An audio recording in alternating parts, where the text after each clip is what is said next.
حضرت سلیمان اور چیونٹی کا واقعہ۔ حضرت سلیمان علیہ السلام اور چیونٹی کا واقعہ قرآن مجید کی سورہ نمل سورہ نمبر 27 میں ذکر کیا گیا ہے۔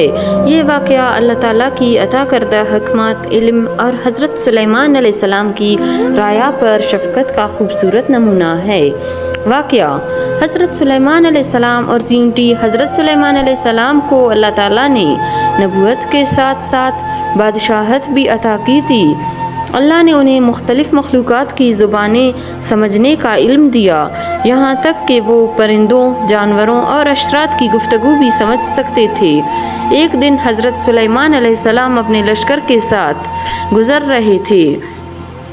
اس لشکر میں انسان، جنات اور پرندے بھی شامل تھے اور وہ پورے نظم و ضبط کے ساتھ چل رہے تھے۔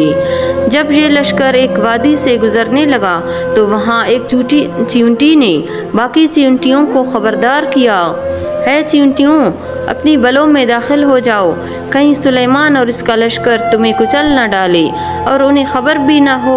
حضرت سلیمان علیہ السلام نے چیونٹی کی یہ بات سن لی، کیونکہ اللہ نے انہیں چیونٹیوں کی زبان سمجھنے کی صلاحیت عطا فرمائی تھی۔ وہ یہ سن کر مسکرا دیے اور اللہ کا شکر ادا کرتے ہوئے فرمایا، ہے میرے رب، مجھے توفیق دے کہ میں تیری ان نعمتوں کا شکر ادا کروں جو تو نے مجھ پر اور میرے والدین پر کیے، اور یہ کہ میں ایسے نیک عمل کروں جن سے تو راضی ہو، اور اپنی رحمت سے مجھے اپنے صالح بندوں میں شامل فرما۔ اللہ کی نعمتوں کی قدر۔ حضرت سلیمان علیہ السلام نے علم اور طاقت ملنے پر فخر نہیں کیا، بلکہ اللہ تعالیٰ کا شکر ادا کیا۔ حکمت و فہم۔ چیونٹی جیسے معمولی مخلوق کی بھی بات بھی اہم ہے اور اہل علم اس سے سیکھتے ہیں۔ قیادت کا حسن۔ حضرت سلیمان علیہ السلام ایک بادشاہ اور ہو کر بھی ایک چیونٹی کے لیے نرم دل تھے۔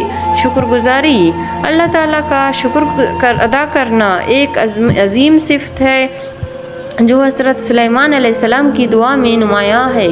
پانی کے نیچے بسنے والے اللہ کے ایک بندے کی کہانی۔ ایک دن حضرت سلیمان علیہ السلام کی نشانیوں پر غور و فکر کرتے ہوئے ایک جھیل کے کنارے بیٹھے تھے۔ ہوا میں ہلکی ہلکی خنکی تھی، پانی کا منظر نہایت پرسکون، درختوں کے سائے اور پرندوں کی چہچہاہٹ ماحول کو اور بھی روحانیت بخش رہی تھی۔ اسی دوران حضرت سلیمان علیہ السلام کی نگاہ ایک ننھے سے چیونٹی پر پڑی۔ وہ چھوٹا سا چیونٹی پانی میں تیرتا ہوا، وہ چیونٹا بہت جلدی کسی طرف جا رہا تھا اور اس کے منہ میں گندم کا ایک دانہ تھا۔ حضرت سلیمان علیہ السلام حیرت سے اسے دیکھتے رہے۔ چیونٹا پانی کے کنارے جا کر رکا اور جیسے ہی وہ وہاں پہنچا، ایک عجیب منظر اس کے سامنے پیش آیا۔ اچانک پانی کی سطح پر ایک مینڈک نمودار ہوا۔ مینڈک زیادہ دبلا پتلا نہ تھا، وہ ایک نمودار ہونے کے بعد، مگر یہ کوئی عام مینڈک نہ تھا۔ اس کا چہرہ نور سے چمک رہا تھا اور اس کی حرکتیں نہایت پر اسرار تھیں۔ چیونٹی نے گندم کا دانہ ابھی بھی اپنے منہ میں مضبوطی سے تھام کر رکھا تھا۔ پھر سب کی نظروں سے اوجھل وہ چیونٹا مینڈک کی طرف بڑھا اور مینڈک نے اپنے منہ سے چیونٹے کو نہایت نرمی سے تھام لیا اور فوراً پانی میں غوطہ لگا کر گہرائیوں میں چلا گیا۔ حضرت سلیمان علیہ السلام یہ منظر بہت غور سے دیکھ رہے تھے۔ انہیں تعجب ہوا، ایک چیونٹا، ایک دانہ اور مینڈک کا یوں اسے لے جانا، آخر پانی کے نیچے ایسا کیا راز ہے؟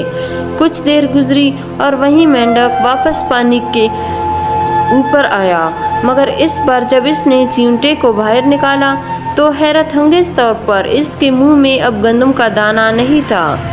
حضرت سلیمان علیہ السلام کو اللہ تعالیٰ نے مخلوقات کی زبانیں سمجھنے کی صلاحیت عطا کی تھی۔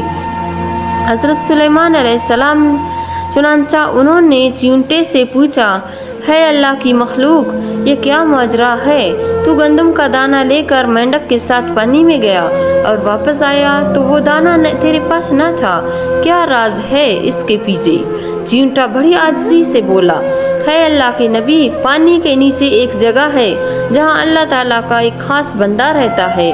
وہ اندھیرے اور تنہائی میں اللہ تعالیٰ کی عبادت کرتا ہے اللہ نے اس کے رزق کا انتظام مجھ جیسے چیونٹے کے ذریعے فرمایا ہے۔ ہر روز میں ایک دانہ لے کر مینڈک کے ساتھ اس کے پاس جاتا ہوں۔ وہ دانہ لے کر اللہ تعالیٰ کا شکر ادا کرتا اور فرماتا ہے، یا رب تو کیسا عظیم ہے کہ پانی کے اندھیرے میں بھی میری روزی کا سامان فرما رہا ہے۔ حضرت سلیمان علیہ السلام یہ سن کر بہت متاثر ہوئے اور ان کی آنکھوں میں آنسو آ گئے۔ انہوں نے سر جھکا کر اللہ تعالیٰ کی بارگاہ میں عرض کی، یا رب تو کتنا مہربان ہے کہ تو سمندر کی گہرائیوں میں چھپے اپنے بندوں کو بھی یاد رکھتا ہے اور ان کا رزق اس چیونٹے جیسے کمزور ذریعے سے بھی پہنچاتا ہے۔ پانی کے نیچے رہنے والا بندہ کون تھا؟ کیا وہ انسان تھا یا جانور؟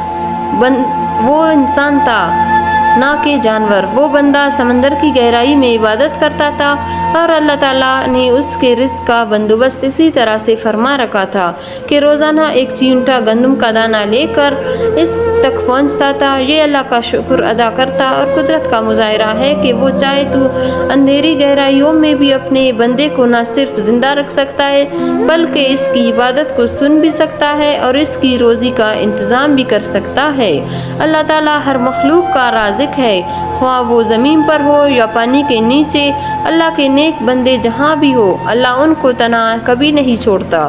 چھوٹا سا عمل بھی اللہ کی خدمت میں عظیم بن سکتا ہے، اور اللہ تعالیٰ ہمارے چھوٹے چھوٹے عملوں کو قبول کرے اور ہمیں جنت الفردوس میں اعلیٰ مقام عطا فرمائے، آمین۔